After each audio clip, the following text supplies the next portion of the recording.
Hello friends, मैं जय पाठक आपका स्वागत करता हूं हमारे चैनल कॉमर्स ट्यूटोरियल विद जय में। इस पर्टिकुलर वीडियो में हम CA foundation paper 2 business law correspondence and reporting के सेक्शन बी के वेटेज के बारे में डिस्कस करने जा रहे हैं। सेक्शन ये मैंने पहले ही इस चैनल पे अपलोड है, तो आप प्ले लिस्ट पर जाके उसे देख सकते हैं। तो चलिए, आज हम section B business correspondence and reporting, जो कि 40 मार्क्स का पेपर 2 में सेक्शन बी रहता है, उसके वेटेज के बारे में जानेंगे। तो चलिए शुरू करते हैं। पहला चैप्टर आपका होगा बिजनेस कॉरेस्पॉन्डेंस एंड रिपोर्टिंग में कम्युनिकेशन। उससे 10 to 15% वेटेज रखता है ये चैप्टर। तो इसमें अपन को क्या क्या पूछ सकता है एग्ज़ाम में। मेन अपन को इसमें पूछ सकता है what is communication, channels of communication, formal और इनफॉर्मल कम्युनिकेशन। वैसे तो आपको सभी पढ़ना है, बट मैं कुछ इम्पॉर्टेंट कॉन्सेप्ट या टॉपिक्स बता रहा हूँ जिससे आप पढ़ सकते हैं।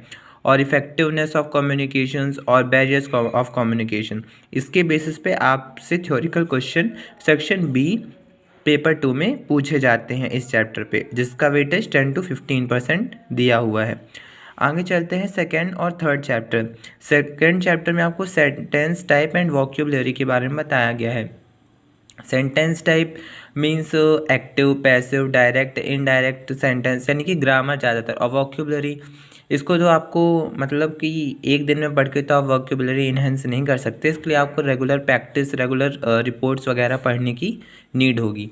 देन होता है third vocabulary. Vocabulary root word, synonym, antonym. Synonym यानी कि पर्यायवाची शब्द, एंटोनिम यानी कि अपोजिट, प्रीफिक्स यानी कि पीछे लगने वाले शब्द, और सफिक्स यानी आगे लगने वाले शब्द। फ्रेजल, जैसे अपने हिंदी में मुहावरे वगैरह होते हैं, वैसे ही इंग्लिश में भी ईडियम्स को मुहावरे कहते हैं। वो भी आपसे एग्ज़ाम में पूछे जाते हैं। मतलब आपको एक ईडियम्स दिया होगा एग्ज़ाम में और 4 ऑप्शन दिए होंगे, तो आपको सही ऑप्शन उसमें टिक करना होता है।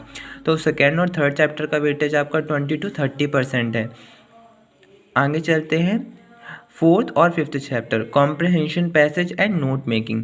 कॉम्प्रहेंशन पैसेज तो सिंपल है, आपने अभी 11th-12th में भी किया ही होगा। कॉम्प्रहेंशन पैसेज में आपको कुछ नहीं करना होता, आपको एक पर्टिकुलर पैसेज दे दिया जाता है, उसके बेसिस पे कुछ क्वेश्चंस आपसे आस्क किए जाते हैं, जिस पे आपको आंसर लिखने होते हैं। और नोट मेकिंग को भी पैसेज से देख के करना होता है। देन आपको उसकी समरी तैयार करनी होती है नोट के बेसिस पे, जो आपने नोट बनाई हुई होती है। फोर्थ और फिफ्थ चैप्टर का वेटेज आपका 20 to 30% है। देन आपका आता है राइटिंग स्किल्स डेवलप।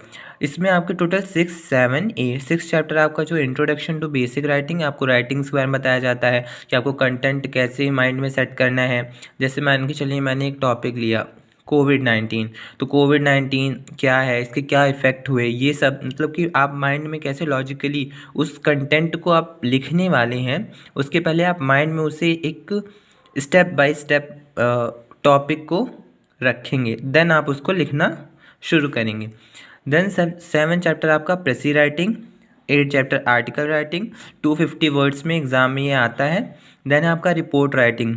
रिपोर्ट आपकी 3 टाइप्स की होती हैं, न्यूज़ और मैगज़ीन, और एक और होती है। देन है 10th है राइटिंग फॉर्मल लेटर्स, ये भी आपको एग्ज़ाम में पूछा जाता है। देन 11 चैप्टर आपका है फॉर्मल मेल्स, और लास्ट आपका रिज्यूमे राइटिंग। ये चैप्टर आने की प्रोबेबिलिटी बहुत कम होती है। रिज्यूमे राइटिंग है क्या? रिज्यूमे में आप अपने आपके रिज्यूमे के 2 या 3 टाइप्स होते हैं। उसमें आपको ये बताना होता है कि अभी तक आपने क्या अचीव किया, आपकी स्किल्स क्या हैं। ज़्यादातर रिज्यूमे का यूज़ तब किया जाता है जब अपन इंटरव्यू के लिए जाते हैं। तो आपके ये जो 6 चैप्टर हैं, इनका वेटेज 35 to 40% है।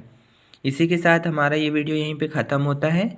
अगर आपको जानकारी अच्छी लगी हो तो प्लीज़ चैनल को सब्सक्राइब करिए और वीडियो को प्लीज़ लाइक करिए। Thank you.